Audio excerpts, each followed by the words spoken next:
Bom, gente, boa noite, tudo bem com vocês?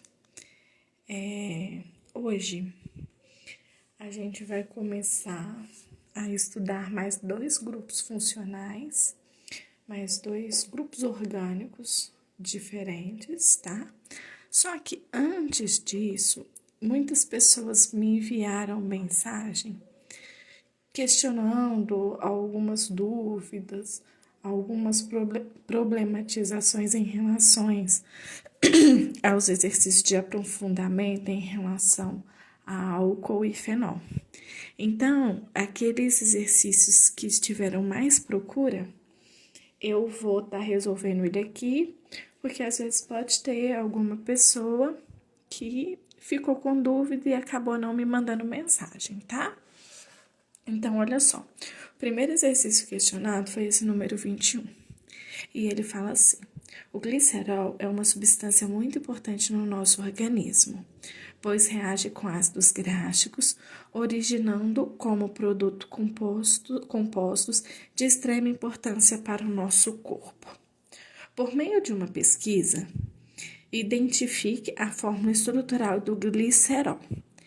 Aqui, se vocês voltarem um pouquinho as páginas, vários exercícios trouxeram o glicerol. Ele cai muito, ele aparece muitas vezes, tá? E ele pede também para vocês nomearem ele de acordo com a IUPAC. A página é 503. Desculpa, não cheguei a falar com vocês. Eu tô na página 503, são os exercícios de aprofundamento, tá? Número 21. Então, se vocês olharem um pouco para trás, ou então até mesmo pesquisarem, vocês vão observar que o glicerol é uma cadeia onde ela contém 3 átomos de carbono. Então, nós temos um CH2, CH2, CH2. E a esses 3 átomos de carbono, nós temos ligados hidroxilas. Então, nós temos 3 átomos de carbono e a cada átomo ligado uma hidroxila. E ele pede para a gente dar nome a esse composto. Então, primeiro aqui, a gente não tem ramificação, por ser um álcool, a gente não tem dupla ligação. E nós temos, então, 3 carbonos. Prefixo de 3 carbonos é prop. Aqui, vocês já podem escrever direto o nome do hidrocarboneto e depois indicar as hidroxilas, ficando propano, 1, 2, 3, não coube. Eu vou apagar aqui, só para eu chegar um pouquinho mais para frente. Então, aqui vai ficar propano, 1, 2, 3, triol, ok? Isso indica que nós temos uma cadeia com 3 carbonos, um hidrocarboneto com 3 carbonos, e nele ligado 3 hidroxilas. E ele pergunta também sobre a importância do produto formado. O que vai acontecer? O glicerol, no nosso corpo, ele vai reagir com ácidos graxos, que são as gorduras, tanto animal quanto vegetal, que nós ingerimos. E essa reação entre o glicerol e os ácidos graxos vão ser produzidos os triglicerídeos. E são esses triglicerídeos que forma a nossa reserva energética, tá? Então, a importância do produto formado. Então, o produto formado são os triglicerídeos e eles fazem parte, eles compõem a nossa reserva energética, ok? O outro exercício que muita gente questionou dúvida foi esse exercício número 22. Ele fala pra gente que certos odores são usados por animais para estabelecer uma comunicação química entre indivíduos de mesma espécie, como marcar trilhas ou para atração sexual, na época do acasalamento. Esses compostos, chamados de feromônios, são usados pelo homem em quantidades muito pequenas nas armadilhas, servindo para atrair e matar insetos prejudiciais ou para atrair grandes cardumes. Em relação ao feromônio, que é a estrutura apresentada aí, é correto afirmar que, primeiro, tem fórmula molecular CHO. Primeiro passo, se a gente for considerar aqui que tem só um carbono, a gente já exclui essa alternativa de cara. Só que, se a gente for considerar que ele trouxe para nós a fórmula mínima, nós teríamos que calcular quantos carbonos, quantos hidrogênios, quantos oxigênios, e depois fazer aquela divisão nos números que representa a quantidade de cada um dos elementos. Só que olha o que acontece. Oxigênio e hidrogênio, nós temos só um. Como nós temos só um oxigênio e só um hidrogênio, obrigatoriamente, esta fórmula molecular tinha que apresentar a quantidade de todos os carbonos. E não é o que acontece. Na segunda, apresenta em 10 a menos 13 gramas, aproximadamente 2,4 vezes 10 a oitava moléculas. Como que a gente vai saber se essa alternativa está certa? Eu vou fazer numa folha à parte aqui, porque o meu espaço lá é um pouco pequeno, não vai caber. Para a gente ver se isso aqui procede, se é verdadeiro, primeiro ponto a ser feito é o cálculo da fórmula molar. Quando eu vou calcular a fórmula molar, eu vou levar em consideração as quantidades de carbono, de oxigênio e de hidrogênio.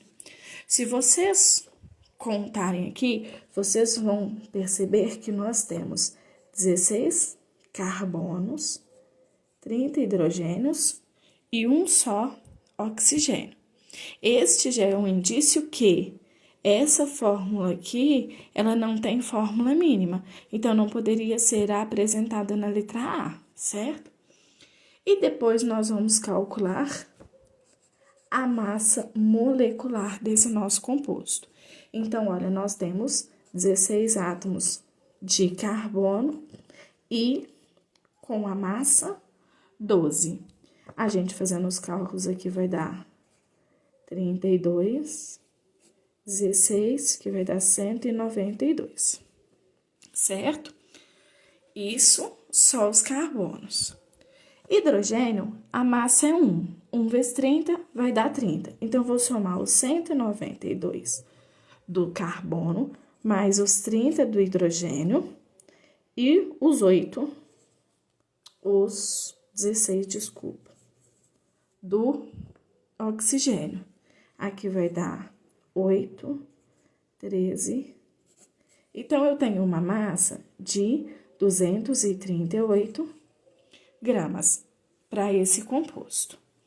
Vocês devem ter visto lá com o Sairo, quando vocês estudaram as moléculas, que quando a gente tem 1 mol de um determinado composto, esse mol, ele é sempre referente a 6,02 vezes 10 a 23 moléculas.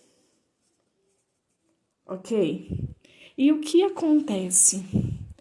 Essa quantidade de moléculas, que equivale a 1 mol, equivale também à quantidade de gramas calculado, porque a gente também calculou para 1 mol. Então, 6,02 vezes 10 a 23 moléculas é equivalente a 238 gramas. No exercício, ele me pede 10 a menos 13. Então, o que eu vou fazer? 10 a menos 13 gramas equivale a X moléculas. Regra de 3 simples, vocês sabem calcular. Multiplicou aqui cruzado, vai dar 238x, que vai dar 6 vezes 10. Aqui a gente vai somar, só como tá menos 13, vamos subtrair, vai dar 10. X, então, vai ser igual, passando aqui para dividindo, 0,025 vezes 10 elevado a 10. Só que aqui, olha, no nosso enunciado, ele traz só nos números, quando a gente trata de potência de 10, o nosso número aqui, ele tem que ficar entre 0 e 1 aqui, né? Então, nós vamos andar 2 casas com a vírgula. Se eu andei 2 casas com a vírgula, eu vou diminuir 2 unidades. Então, eu tenho aproximadamente 2,5 vezes 10 a 8. Como os nossos cálculos são aproximados, até um momento nós podemos afirmar que essa alternativa está correta, tá? A não ser que nós encontremos alguma outra absolutamente certa. Então, a nossa próxima aqui é um enol. A gente ainda não estudou enol, nós vamos estudar hoje. Só que enol, só adiantando, é quando a gente tem a hidroxila ligada a um carbono e esse carbono faz ligação dupla. Ele é híbrido em sp2. E aqui a nossa hidroxila faz ligação com esse carbono. E este carbono só faz ligações simples, então não é um enol, é um álcool. É um álcool saturado. Aqui que muita gente confundiu. Por que essa alternativa está errada?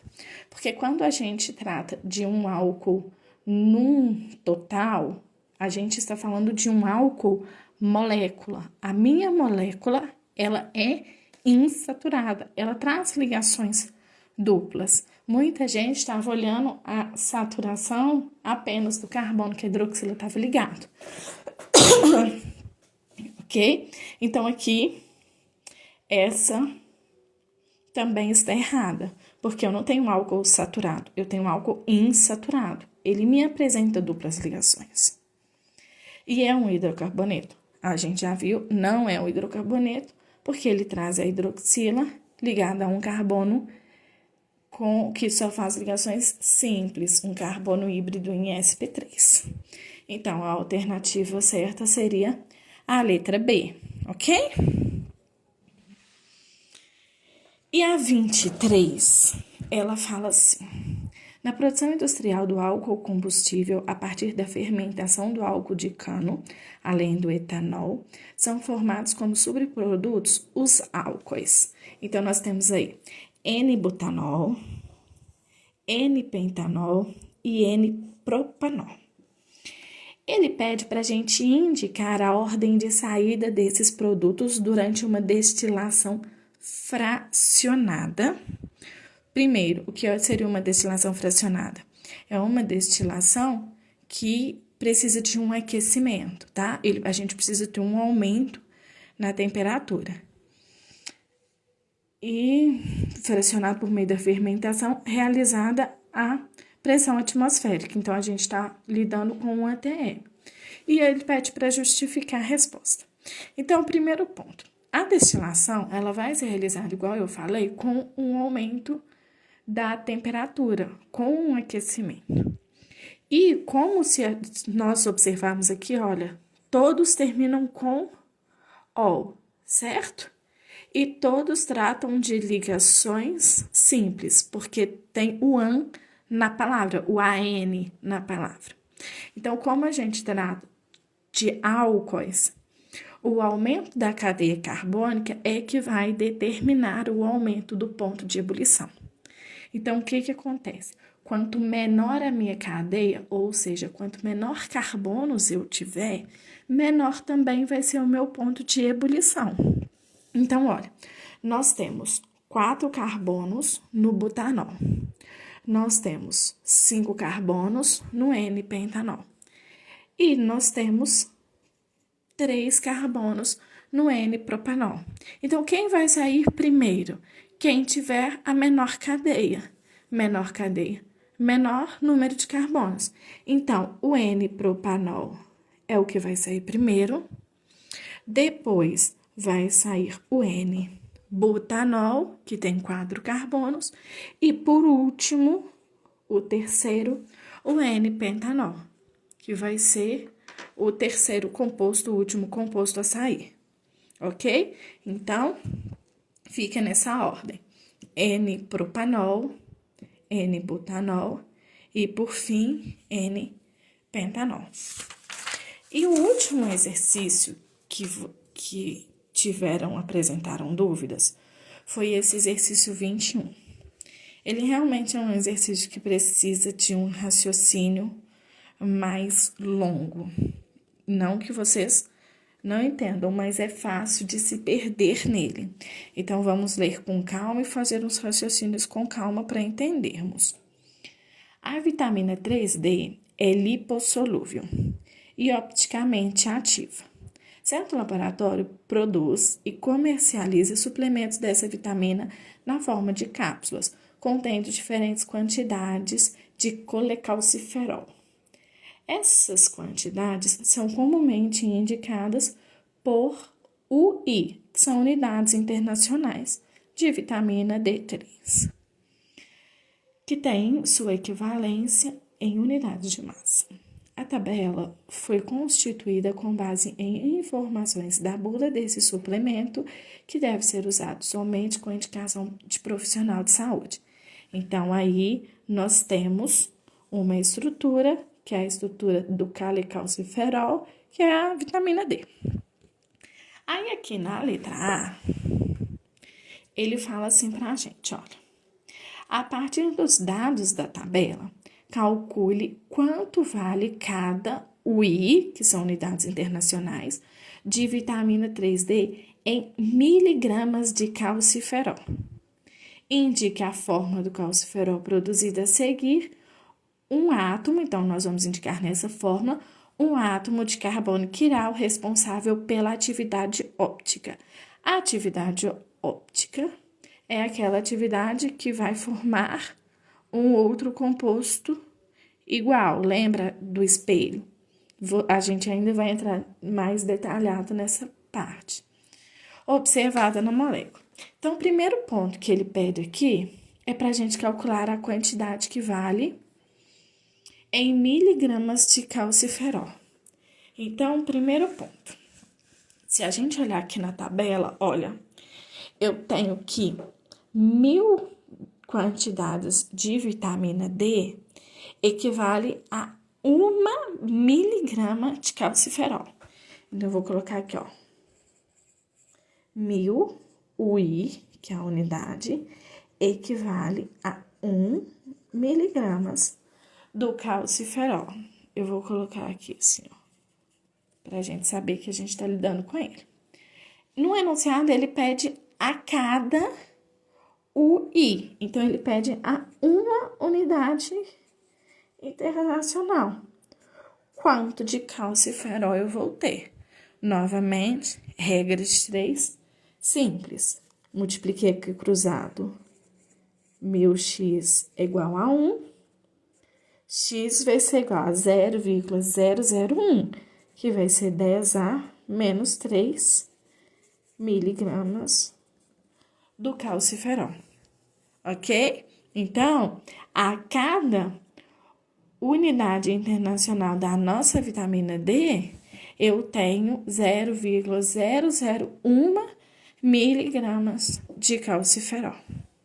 Ok? Então, tá aqui. E ele pergunta também quanto ao carbono quiral. Aqui tem algumas alternativas. Ele pede para vocês marcarem uma só, né? Olha, um átomo de carbono quiral. Eu vou mostrar os que tem para vocês analisarem em cima da resposta. Então, olha, aqui nós temos um carbono quiral. Lembrando que o carbono quiral é aquele carbono que tem as suas 4 ligações diferentes. Nesse carbono aqui, nós temos as 4 ligações diferentes. Nesse aqui também apresenta assim como esse e assim como esse, ok? Então, nós temos aqui 4 átomos de carbonos quirais. Então, vocês poderiam ter marcado qualquer um destes. E para finalizar e a gente ir para a nossa matéria de hoje, qual a função orgânica oxigenada presente na estrutura? A função orgânica, ela tá aqui, olha, é uma hidroxila. A hidroxila está ligada ao carbono e esse carbono é saturado. Então, nós temos um álcool. E ele pede para justificar, com base nesta estrutura, porque essa vitamina é lipossolúvel. Primeiro ponto, o que vem a ser lipossolúvel? Quando uma substância ela é lipossolúvel, quando o enunciado indica isso para a gente, ele está indicando que ela é uma substância que vai ser solúvel, ela vai se dissolver em gorduras e em óleos. Consequentemente, ela vai ser pouco solúvel ou até praticamente insolúvel na água, tá? Nessa substância, ela é lipossolúvel porque aqui eu só tenho essa entrada aqui, esse OH aqui, apenas ele consegue, por ligações de hidrogênio ou ponte de hidrogênios, reagir com a água. Toda essa outra estrutura aqui, formada por carbonos e hidrogênios, elas não têm uma interação com a água. Por isso, ela se torna praticamente insolúvel. Ela tem uma quantidade muito grande de insolubilidade para uma quantidade muito pequena de solubilidade na água. Beleza? Então, gente, foram esses exercícios apresentados. Foram esses os exercícios apresentados, com dúvida. Qualquer outra dúvida pertinente, vocês podem me enviar também, que a gente vai tirando aqui nas nossas aulas, ok? Dando início, então, ao nosso próximo capítulo, que é o capítulo 8, na página 505, para quem está acompanhando na apostila, hoje nós vamos tratar de mais duas funções orgânicas, que são os enóis,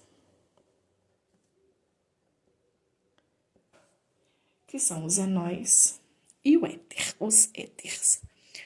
Primeiro vamos falar dos enóis. Os enóis, eles são compostos que vão conter uma hidroxila. Ixi, fugiu o foco aí, né? Na hora que eu consigo sair de novo. Então, os enóis vão ser aqueles compostos que contêm a hidroxila. Ou seja, assim como o fenol, assim como o álcool, o enol também é indicado pela hidroxila. Porém, o enol, a hidroxila, ela tem que estar ligada a um carbono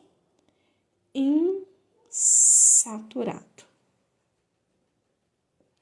E o que vai acontecer além? Esse carbono, ele deve ser insaturado com uma dupla ligação. Consequentemente, eu acho que se eu fizer assim vai ficar melhor. Consequentemente, Só um minutinho, gente. Deixa eu só dar uma ajeitadinha aqui para ficar mais fácil para vocês. Então, o enol são compostos com carbono insaturado. Ou seja, o carbono ele tem que ter dupla ligação, tá? Essa insaturação é de dupla ligação. Consequentemente, esse carbono... ficou pior, né? Consequentemente, esse carbono, ele vai ser híbrido em sp2. 2. O que é um carbono híbrido em sp2? Para quem não lembra, um carbono que faz uma ligação dupla e duas ligações simples. Então, isso é um carbono híbrido em sp2.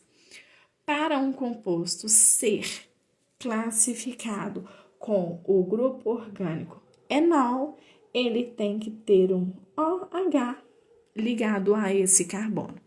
Então, todo OH ligado a um carbono, onde faz uma dupla ligação, um carbono sp2, nós vamos classificar ele de enol.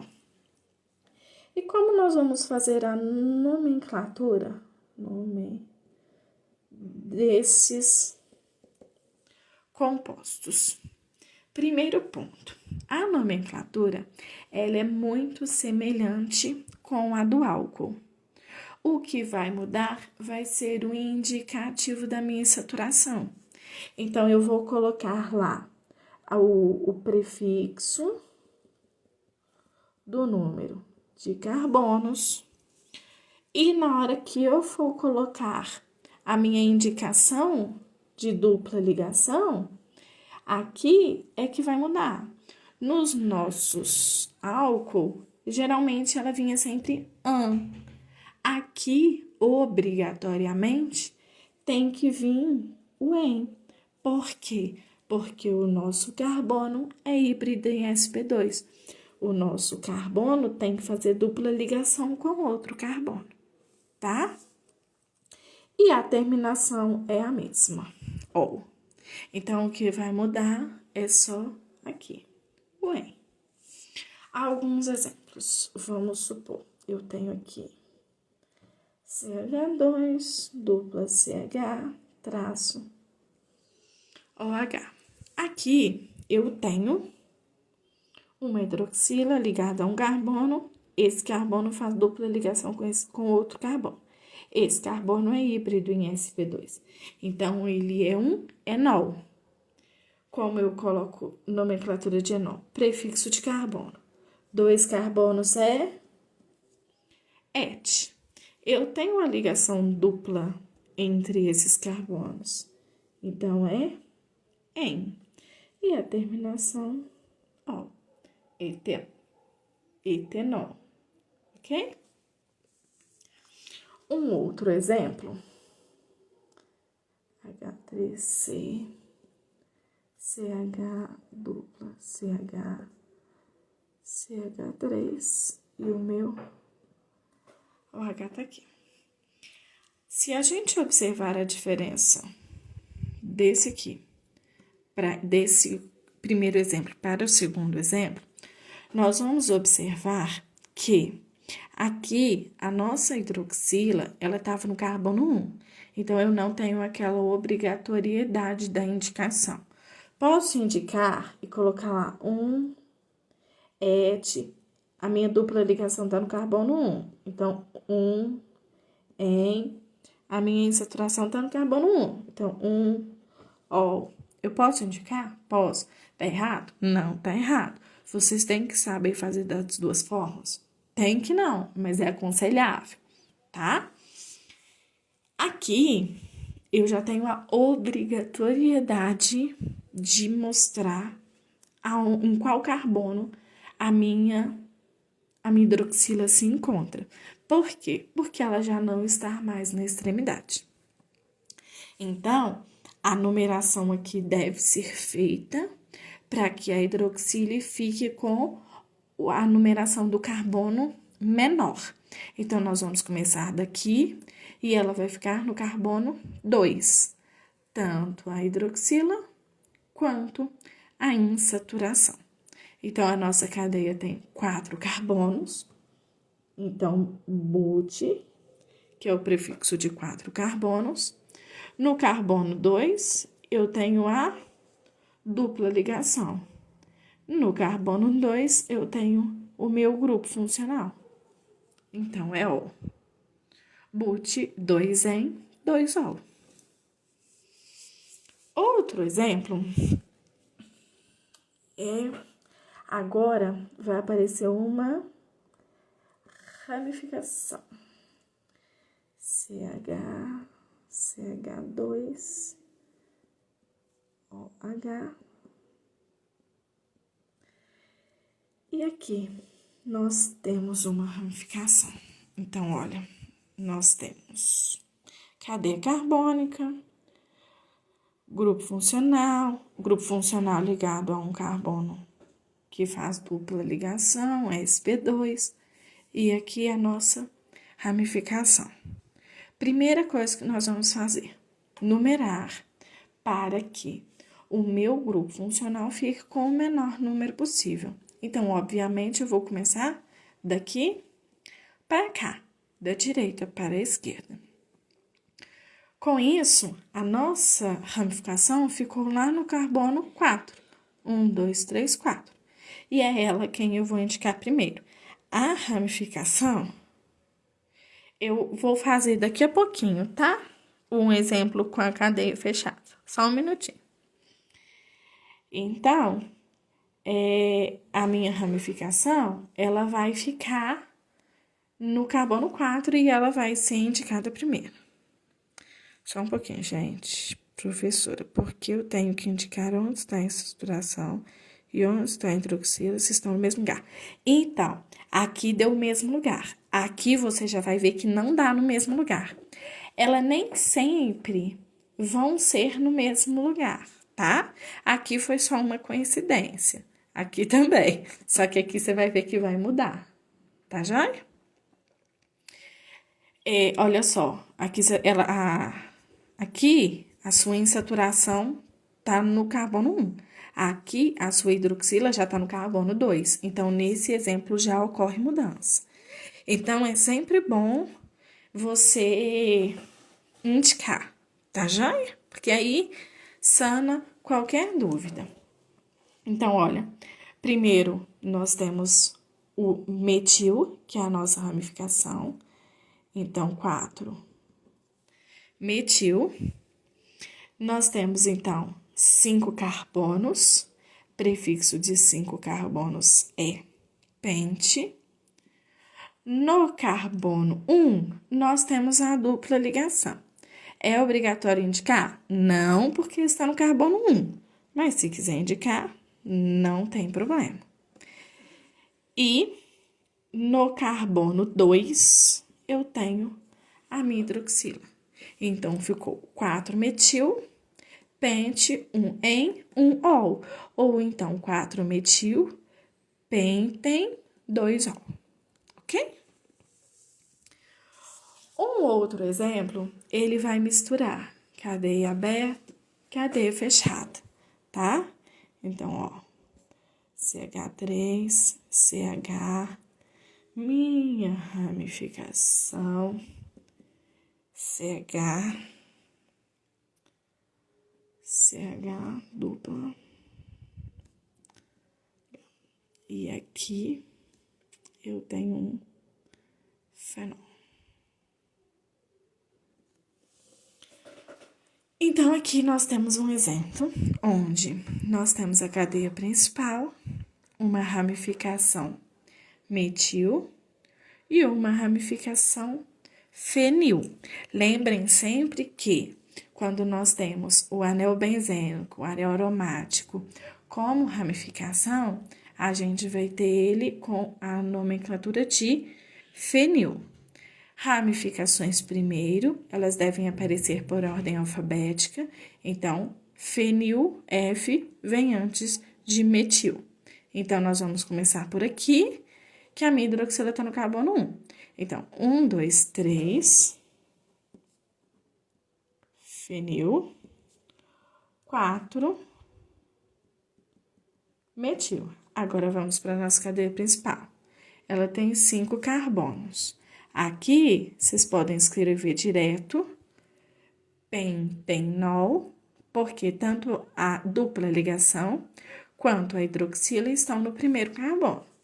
Como podem indicar. Aqui faltou um N. Pente, 1 em 1 ol, ok? Aqui pode escrever direto como pode escrever separadinho. Agora me pediram uma de cadeia fechada. O que vai mudar para uma cadeia fechada para uma cadeia aberta? Assim como nos hidrocarbonetos, ciclo. Olha, aqui eu tenho uma cadeia fechada, compostas por 4 carbonos, onde a minha hidroxila está num carbono híbrido em sp2.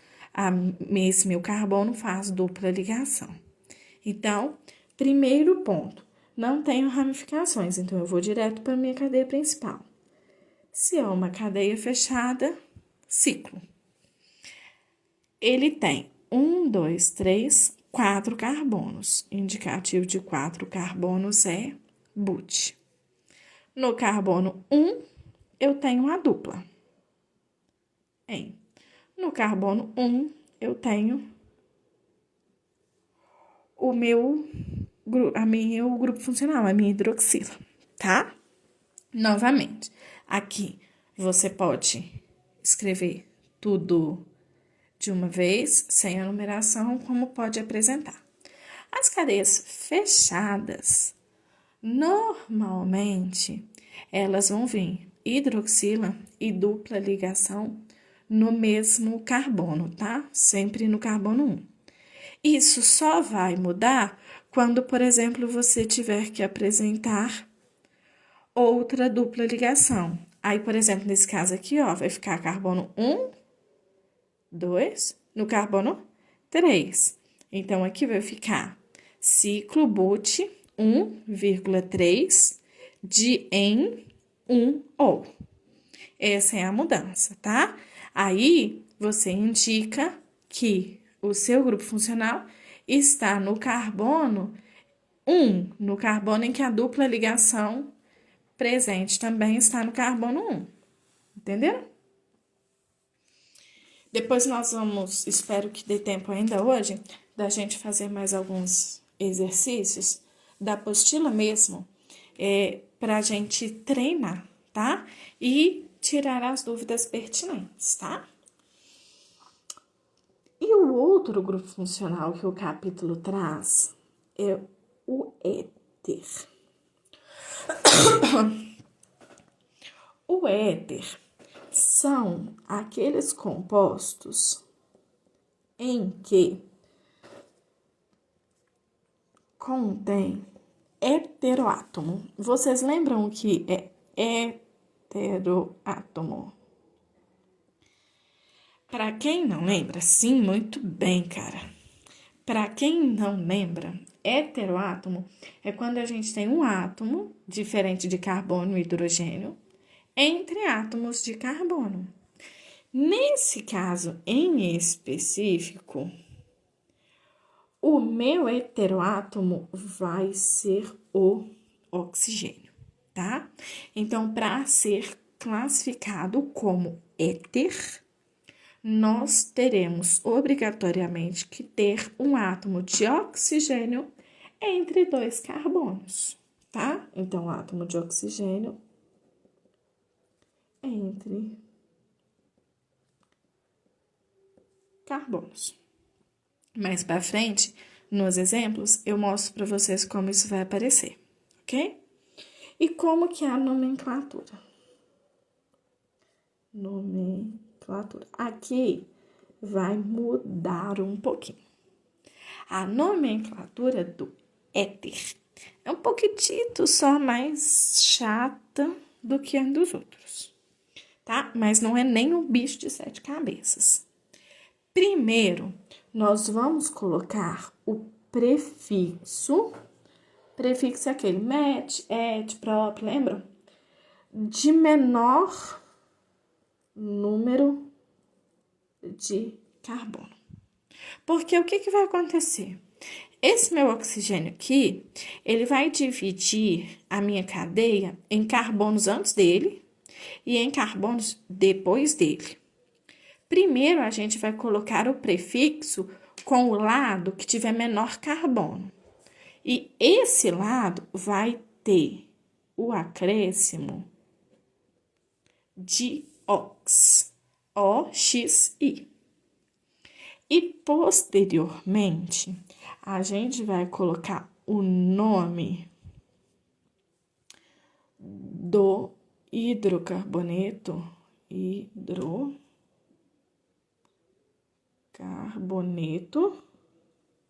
maior. Ou seja, aonde tiver a maior quantidade de carbonos, nós vamos colocar o nome do hidrocarboneto todo, com aquela terminação O que a gente estudou um pouquinho lá para trás, um pouquinho antes, tá?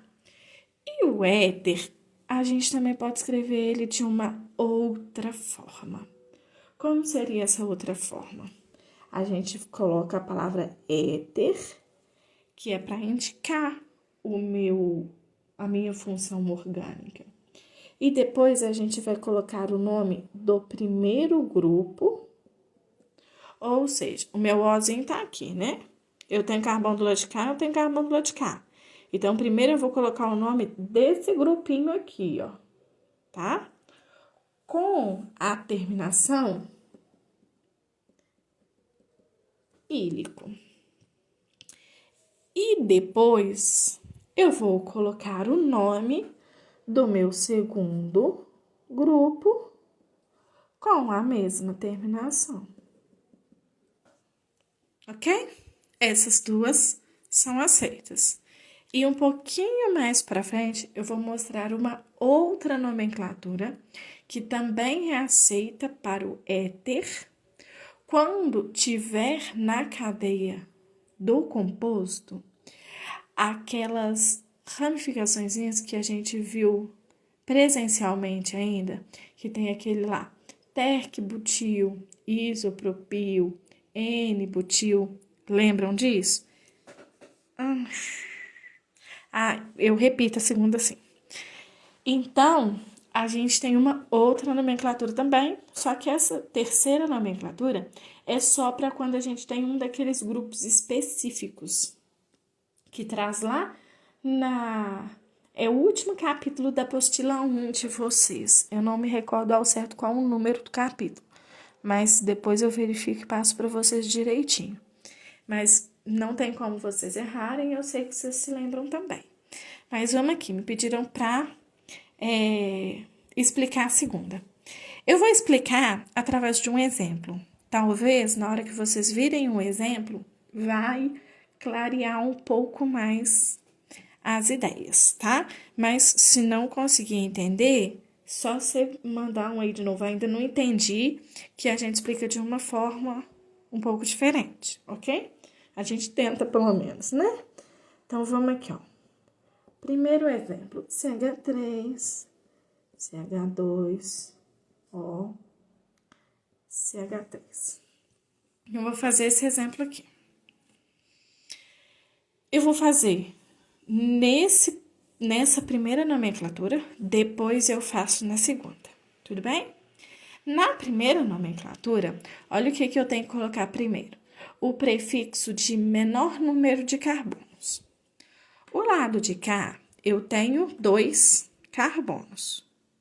O lado de cá, eu tenho só 1. Então, primeiro eu vou colocar o menor, primeiro eu vou colocar o de cá. Então, um carbono, prefixo é met. Então, eu coloquei o prefixo. Esse prefixo, ele vem seguido da minha junção aqui das duas partes do meu composto pela junção ox. Então, metox. E agora, eu vou colocar o nome do hidrocarboneto, que tem o maior número de carbonos. Então, o maior número de carbonos é o daqui. A gente já estudou e a gente sabe falar que esse composto aqui chama etano. Então, na minha primeira nomenclatura aqui, esse composto seria metoxetano. Na minha segunda nomenclatura, como ele seria? Ele não é um éter, então eu vou indicar aqui na minha palavra a função orgânica dele, éter. Qual é o meu primeiro grupo? O primeiro grupo não é aqui? Então, et. Não tem dois carbonos, por isso et. Com a terminação ílico. Então, éter etílico E. O meu segundo composto, o meu segundo grupo. Meu segundo grupo tem um carbono só. Então, met, a terminação também ílico. Então, na minha segunda nomenclatura, esse composto seria éter etílico e metílico. Deu para entender através do exemplo ou ainda está um pouco assim superficial?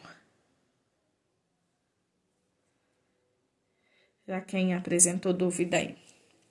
Enquanto isso, eu vou colocando um outro exemplo aqui. Vou colocar no cantinho de cá.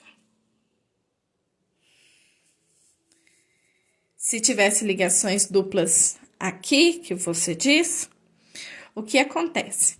Se a ligação dupla estiver no lado menor, ela não vai influenciar. Por quê? Porque o meu lado menor, eu coloco só o prefixo do grupo funcional.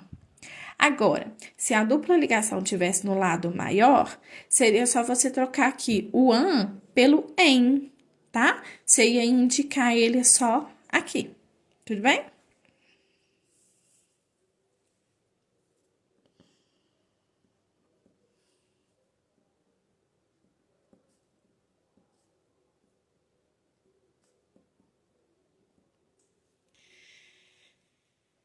Só assim, eu só vou pedir às pessoas que estão me perguntando, só depois que eu explicar, só manda um belezinha aí pra saber se vocês entenderam.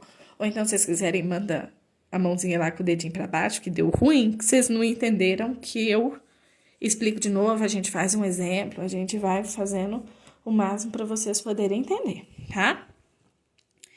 Olha o que acontece nesse exemplo. Eu tenho novamente um éter, um oxigênio entre carbonos, só que o que nós conseguimos observar aqui? Eu tenho a mesma quantidade de carbonos antes do oxigênio e a mesma quantidade de carbonos depois do oxigênio. Então, isso aqui vai fazer nós sofrermos uma pequena modificação quando nós formos escrever a segunda, tá? Mas vamos na primeira, é normal. Eu posso escolher tanto esse lado quanto esse lado, eles são iguais, não tem menor, não tem maior. Então, ó, 2 carbonos é et. E a junção et, não, et. E a junção ox. O meu segundo lado, a gente sabe que é o etano. Ok? Então, essa é a nomenclatura do meu éter, quando a gente tem aqui no primeiro caso. Ou pode ser também o segundo caso. Primeiro, eu vou indicar que é um éter. Aqui é onde vai sofrer a modificação. Lembra quando a gente tinha, assim, 2 ramificações metil? A gente não usava dimetil? Quando a gente tinha 2 ramificações propil, a gente não usava dipropil? A gente não usava dietil? Nessa segunda possibilidade de nomenclatura, quando ambos os lados forem iguais, a gente vai usar os prefixos que a gente usava para ramificação. Então, se aqui eu tenho 2 lados iguais, eu vou usar o di, não são 2. E é di o quê? Não é et, não são 2 carbonos, é et. E a minha terminação não é sempre ílico? Ílico. Então, ficou éter etílico. Tudo bem? Essa, a única que vai poder sofrer alguma modificaçãozinha na segunda possibilidade de nomenclatura é quando nós tivermos ambos os lados com a mesma quantidade de carbono. tá? Fora isso, faz dos dois lados, tá? Na ordem que aparece. E se eu tiver em um dos lados a presença do belíssimo, sim, agora, anel aromático. Ela gosta é de cadeia fechada, cadeia aberta ela não gosta, não. Mas aqui, eu vou dar o exemplo em cima do anel aromático. A diferença da aberta para fechada é que você vai usar a palavra ciclo, tá? Então, olha só.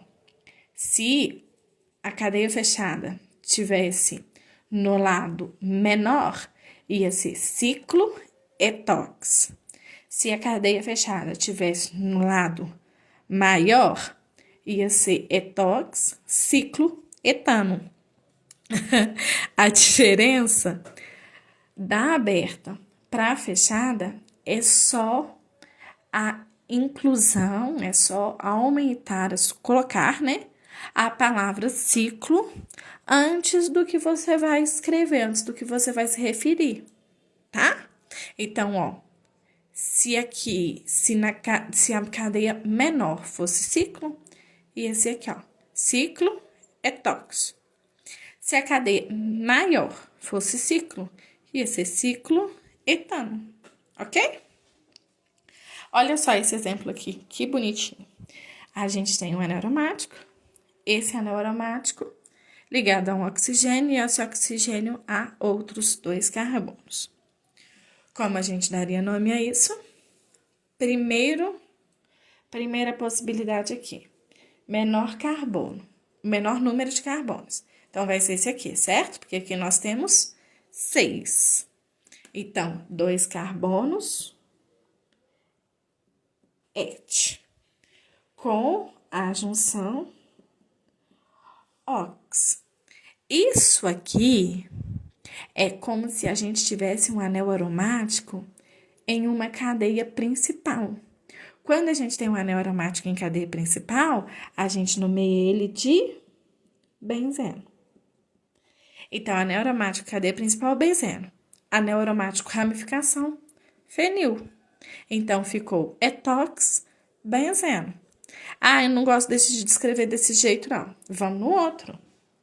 Éter, porque é um éter. Primeiro aqui, a gente tem um fenil, porque agora a gente trata ele como uma ramificação. Então, a gente tem um fenílico. E o meu lado daqui, 2 carbonos é et. Então, é etílico. Ok? Alguma dúvida? Nessa partezinha aqui, lindinha?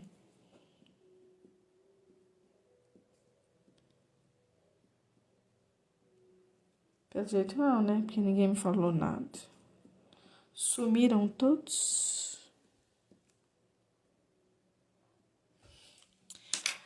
Vamos ao nosso último exemplo, aproveitar nosso último minutinho aí, para a gente ver esse tipo de nomenclatura.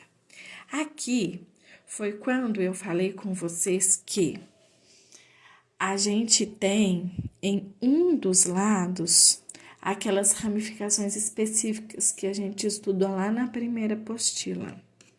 Se vocês observarem, esse lado aqui, nós temos um isobutil. Nós temos 4 carbonos, em que o primeiro carbono é primário.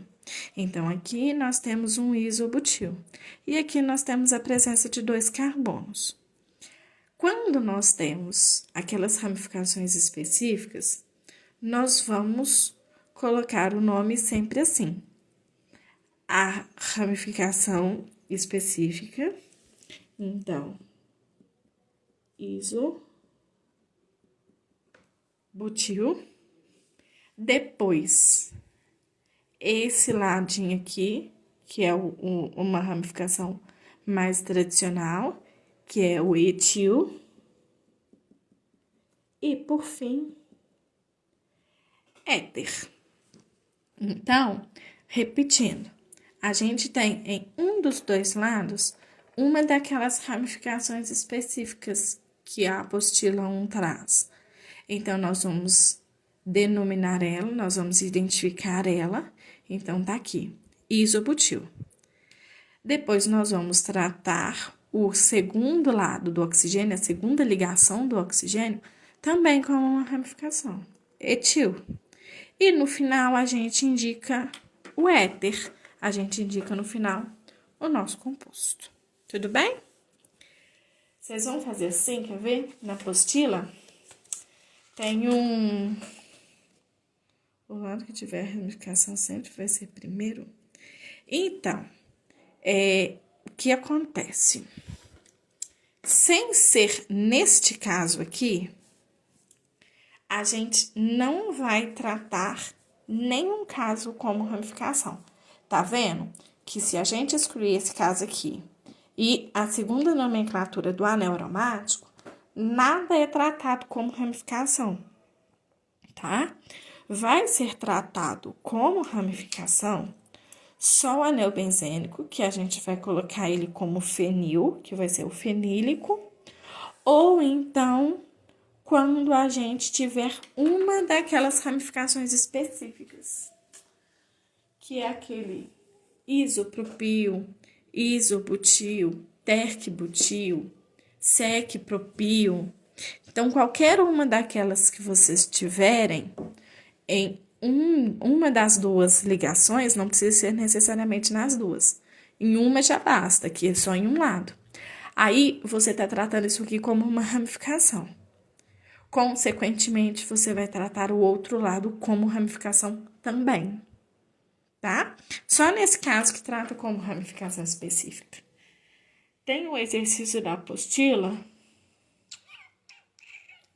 que traz esse caso. É a número 6. Na página 506 dos exercícios conceituais, o número 6 trata desse caso, tá? Bom, gente, eu vou finalizar a nossa aula.